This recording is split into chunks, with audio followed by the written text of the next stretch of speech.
So you're welcome. That one's free. Brought to you by Winchester. Brought to you by Winchester. Hey, Andrew, how did we shoot 1,000 rounds apiece in Armageddon? Like, I'm glad you asked. Thank you, Winchester. brought to you by Winchester. Why do you keep saying that? Because it was brought to you by Winchester.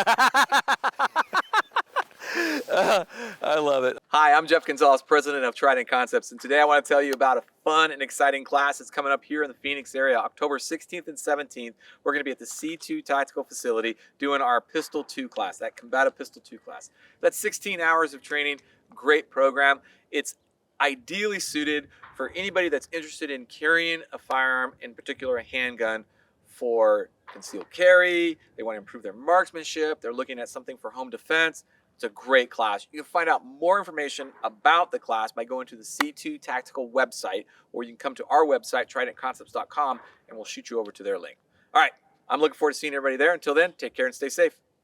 Hi, I'm Jeff Gonzalez, president of Trident Concepts, and today I'm here with Paul and Andrew after just finishing a Rifle 2 class this weekend. And we had a great time with a lot of information that was passed to these guys, and we had great opportunity to discuss kind of like some of their lessons learned, some of their observations. And so we thought it'd be a great idea to go ahead and formalize that, or kind of create an after actions review for the audience members. So guys, thanks for coming out to the class. It was great to have you guys on the firing line. Thanks for having us. Yeah, for sure. It was a blast. Yeah, I really did. It's always good to have an eclectic group with a lot of different skill sets. So that's always fun for me, challenging from my end. So I know, Paul, this was kind of like your first go. Andrew, you've been to this rodeo several times. So I liked having kind of like two different perspectives as well. Mm-hmm. So, I'm going to kind of like kick it off to you, Paul, as far as you kind of leading off with your first major aha. There's a lot of ahas for me. Being new, I think for me, it's putting all the pieces together. Some of the biggest takeaways, obviously, that I had in the class was the 90-degree trigger finger, first best sight picture, which we'll probably talk about a little bit more, and properly consistent mounting of the rifle. But I would notice that I would do something like I'd get a good consistent mount, but then trigger finger was awful. Or things like stance. Like I'd get all the other things in a row, get my ducks in a row, and then my stance is off. And I'm like trying to put everything together. Yeah. Individually, they sound simple. Yeah. All at the same time, on a timer, on the line, everyone watching you. Over par. Then all of a sudden, everything kind of starts to fall apart, and that's... Well, I want to first of all reassure you that is normal. Okay, that is just a normal byproduct of a novelty. Taking on something new for the first time and trying to get, you're trying to absorb all this information. I'm coming at you with like this like floodlight, and you've got to be able to kind of zoom in on a spotlight kind of scenario. So that can be kind of an overwhelming. Yeah. And that's why a lot of times I will tell people, like, pick one thing, focus on one thing, do that one thing well over and over and over again. Right. A couple things happen. Some of the other things that you were maybe having difficulties with, they sometimes kind of shore themselves up. They just kind of like work. I don't know. They just kind of like either through the consistency of everything that you're doing, they kind of fall into place, or you have enough repetitions of doing this one thing that you start to actually visualize some of those other things that come around. Right. So like pick one thing and just do that one thing well over and over and over again. And once that becomes muscle memory, you can kind of put that on the back burner and then start focusing on, here's my next task that I need to, so to nail true. down. Because I sympathize with the frustration. Like I could see it every now and then on the firing line. You'd walk down a little target and you'd be like just kind of sulking.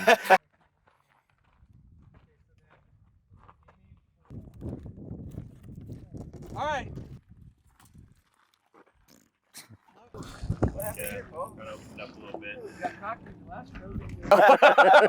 And I can. So what I'm doing is I'm correlating what I watched on the firing line with what I see on the targets, and I can kind of like start to formulate, individual diagnostics of each shooter and kind of see what's happening and whatnot.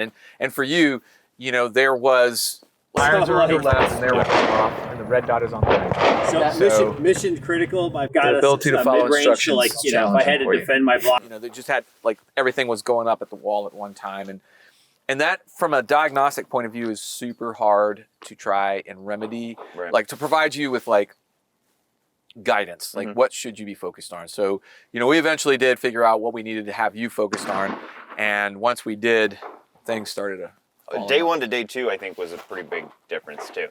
Andrew hasn't hit the target once, and I've hit every single thing spot on, haven't missed a shot. Didn't even need any adjustments. I'm that good. Let me tell you, it's the best. It's magnificent. I just shoot way better than everyone. All my friends tell me so. It's important to get your excuses ready. I don't blame you. But he told me he loves me, so. No, I love you. But 0 is totally dialed in compared to day 1. I did get some donations on my target during the zeroing portion, but that happens. yeah. Seriously? Yep, got yours that time. No, I felt like everything started to come together on day 2, and I was able to identify some of the issues. Not necessarily, you know, I still needed you to kind of guide me, but like I would notice when I would do stupid things. As soon as we'd finish it up, I'd be like, oh, you know, I didn't do that. Oh, I didn't bring my elbows in. Like, because we were doing it consistently all day long for a couple of days, it kind of just works its way into your brain, and you're identifying some of those. There's something really important about having a sleep cycle between a set of training and another set of training.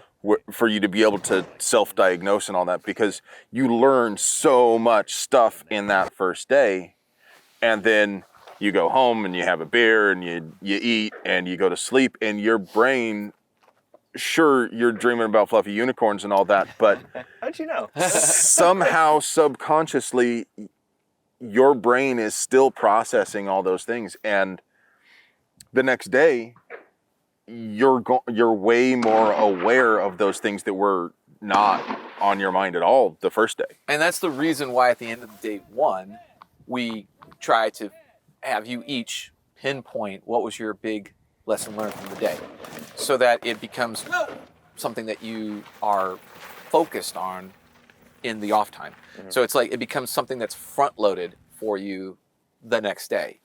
And, you know, there's a tremendous amount of value. I mean, like I said, I sympathize with you and all the new shooters that are, you know, moving into this, you know, this type of environment. And basically we did 16 hours, right? And like you were saying, that type of accumulated effort starts to help you become mindful enough to start to see maybe not how to do it right, but you start to pick up on when you do it wrong. You know, that starts to make more sense to you. You're like, oh, that was wrong. Oh, that was wrong. Oh, that was wrong. Because until you can, like I've told this to people all the time on the firing line, it's like I can tell you what you're doing wrong, but until you can see yourself doing it wrong, it's not going to change. Right. You know, like I can tell you, like, hey, you need to concentrate on this, you need to concentrate on that. And that's one of the adult learning aspects that we talk about in the beginning of the class. It's difficult. I have to figure out how each of you learns and try to then strategize about how I'm going to approach that. And once you can see the errors in real time, that's huge, man. That's a monster step in the right direction. And that's hard to do outside of an immersion type environment, 16 hours, you know, 8 hours a day kind of thing. It's really hard. So when you go to the range for like an hour or two and you shoot a couple hundred rounds, it's not that that's invaluable, but it's hard to get that momentum going to see your errors in real time. That's what is difficult. And that's what a lot of people struggle with. And they get frustrated when they're starting to learn. They might watch some videos or read some books or whatever, and then they attempt to apply that stuff in their own little world. And it may not lead to the same results that you see. Right. In real time. So that's one of the stupid questions that I wanted to ask. There are no stupid questions, Yes, Andrew. there are. Oh, yes, there are. The main stupid question is the question you already know the answer to. Which is? So the elephant in the room, so to speak, is why do I need training when there are so many YouTube videos and blog posts and books? I can read this book or I can watch this video and he can tell me you should do this. You should focus. You should use that first best sight picture. You should place your finger on the trigger thusly. Why can't I just follow instructions and do this myself? Why do I need to pay you to tell me these things that I can get for free? Well, there's a lot of ways to look at that. And I mean, first of all, that's a great question, because I'm sure there are a lot of people that are maybe a little overzealous with the impact that media has as far as training is concerned. Fluctuating as you process that time distance exposure, right? Everybody wants to be cool until it's time to do cool shit. Doing cool shit means that you can actually have a processing speed that allows you to go through all of that quickly enough to actually make a difference in a gunfight. That's what we're talking about. There's no doubt that videos are productive at trying to change the way we behave, which is what learning is. Learning is changing your behavior to a more positive outcome or more directed, achievable outcome. That's what learning is all about, okay? So I think there's a lot of good things about videos or books or blogs or whatever you want, but at the same time, they're only going to be able to accomplish so much. It's like the video can't tell you what you're doing wrong in real time, and you as a novice shooter aren't skilled enough to understand what you're doing wrong in real time. In my mind's eye, I'm Paul Wick. Exactly. In my mind, I'm doing it all great. Yeah, absolutely. And that's one of the other things too, is like the class, one of the things that you guys probably got frustrated with after a while was the standards. You know, like the standards are there for a reason, because what the standards show us is whether or not learning is occurring, right? Because when you're out there training yourself, granted, you could probably hold yourself to a standard, but there's also the question of what is that standard and how do I enforce that standard? And I think that sometimes that's where the videos fall short. Like the videos are going to relay an idea, and that idea will turn into action. But then how do I validate whether or not that action actually proved valuable? And that's where standards really come in. So that's just it's one. easy for us to lower our standards to our current skill level rather than improve the skill level to meet. Well, because we should always, when you get to a certain skill level, you should increase your standards to. Well, I couldn't agree with you more. I'm not Paul Wick either. One day, keep working on it. Can I be like you when I grow up? I'm not an expert by any means, but all of us have room to improve. No matter where you are on, and if you're not improving, then what's the point? Well, so here's another. It's a kind of like, we look at videos from a perspective of they provide us a service, right? But one of the other things that sometimes can prevent people from coming to a training class is a fear of the unknown. Like, they're not sure what to expect. And I get that, because that we see that probably as a very... That was me. Yeah, exactly. Do I have all my boxes checked? Exactly. And there's a lot of that happens in the industry. Let's be honest, right? There's some instructors that are not ideal, or they're not managing the expectations of their students in the best way possible. And that I can appreciate, because that's one of my prime directives, if you will, in the industry, is to try to enforce the instructors that I come into contact with to try and be better ambassadors for these newer shooters, because that is a legitimate reason why we're not seeing a lot of these folks coming into classes, is because there's a fear of the unknown. The other problem that we'll see is that sometimes folks will not want to come in to a training class or even to a private instruction working one-on-one with another pro, because there's an ego-driven issue. Oh yeah. You know, I can appreciate that, because we all have, like you said, in my mind's eye, I'm perfect kind of thing. So I can appreciate that. But that right there is probably the biggest disservice that you can do for yourself. Yeah. And so sometimes that means that you have to embrace some things that are awkward and uncomfortable. And one of the best examples of that is failing, right? People don't like to fail. I don't like to fail, but I try very hard in classes to show that vulnerability to the students, so they can see, oh, you know, some people will be more of a snarky, oh, look, he can't even hit. what I'm doing is I'm trying to push the envelope. I'm trying to push outside of my comfort zone so that folks can see that failure is valuable. Failure is a teaching point that you can take that information on board. And once you can get past the idea of failing, is like it's not that bad to fail. Right. It's actually, like there's winning and losing. A lot of times people say that, but there's really winning and learning. Like, what did I learn from this? How do I take that information and approach life in general? Like, I was living on the line, right? I lived on the line. You did, man. And if I were to pat myself on the back and say, well, hey, that's a hit, I'm good, right? I'm in, I'm not going to improve, right? I just keep living on that line there. And I lived it the entire 2 days. Well, you know what else? That means, to unpack that a little bit for you guys, Jeff here is like the only person on the planet who doesn't count a hit if it touches the line. There seems to be a little hurt feelings there. You want to talk about that? Would you like to share that with the public? Those silly lines. Damn them all to hell. Damn them all to hell. If only I could just be a little bit better. Yeah.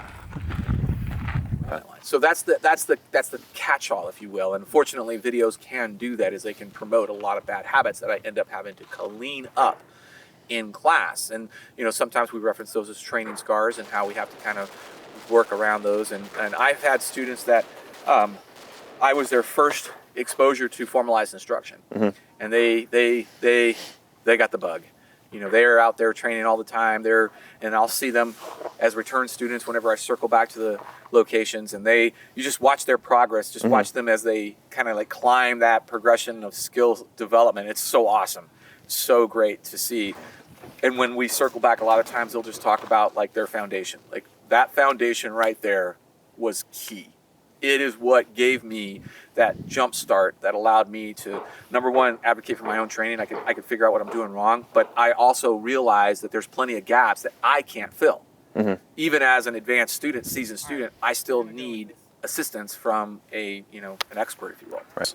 And that's where I feel like, Paul, your experience here is probably super valuable for the rest of the audience to have an understanding, really, like where you were coming from and what you kind of took away. Yeah, well, for me, I've had a rifle this is my first rifle. I've had it like 5 months. Shot probably 100, 150 rounds through it prior to coming to the class. Now I'm around firearms. I work for AR15.com. I've shot plenty, but I never had, my own rifle. Until now, I've been shooting pistols mostly, and while I get all the concepts and I've watched the videos and I've recorded the videos, I'm around it, but having to actually do it and perform and have it all, check all the boxes, bring everything together, it was really awesome to be here.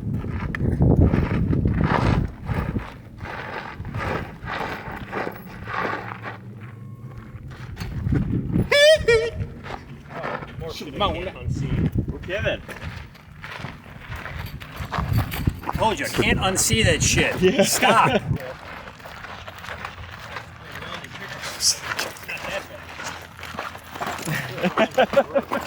We were literally looking at how our trigger finger was placed and working the trigger movement while we observed it. So that's something that the actual viewers can at least take for action. That's one that's like low-lying fruit.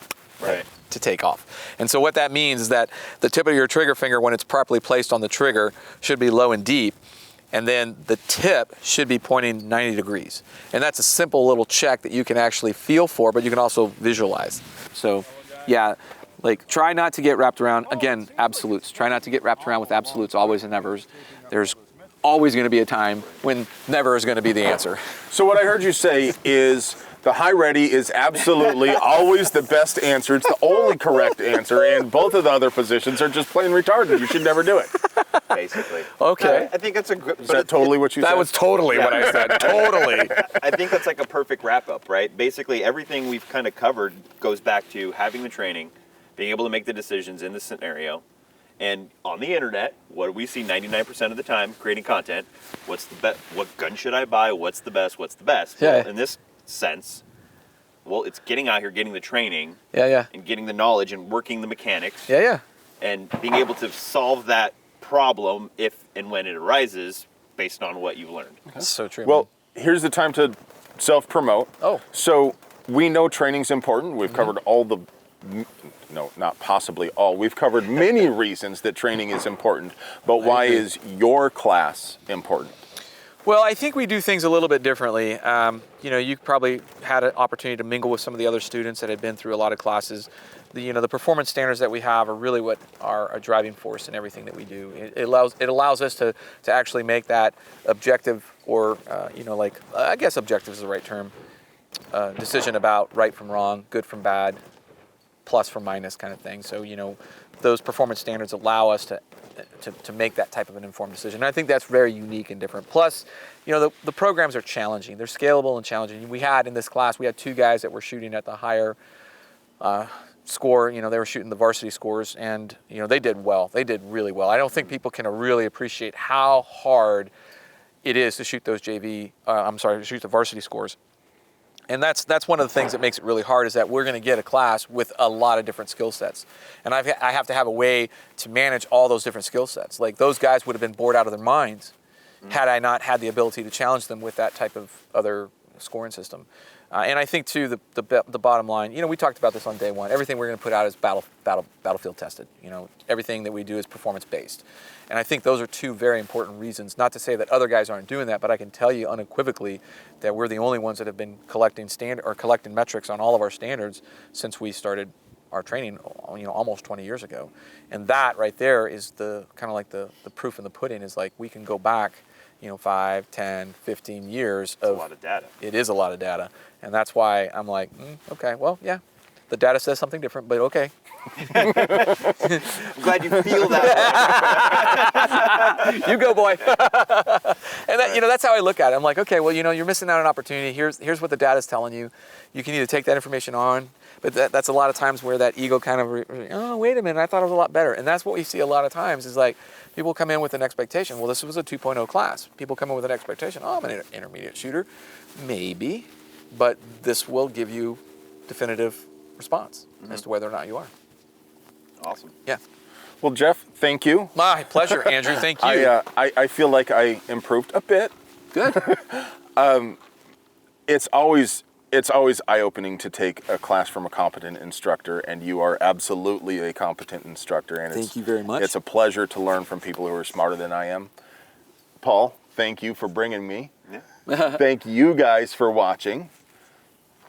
Thank you, Andrew, for doing such a great job. You were awesome. And we'll throw all the information if you guys want to find out more or get training with Jeff. TridentConcepts.com. We'll put all the information where you can follow him online in the doobly-doo. Or you can subscribe. He's going to be on the channel. He's going to be on the channel. Me, I probably won't be on the channel. But you'll see us a lot more often. Come back. We'll see you next time. I love you. He loves you. Brought to you by Winchester. Stop touching Paul. Keep your hands to yourself. Here, we'll do this.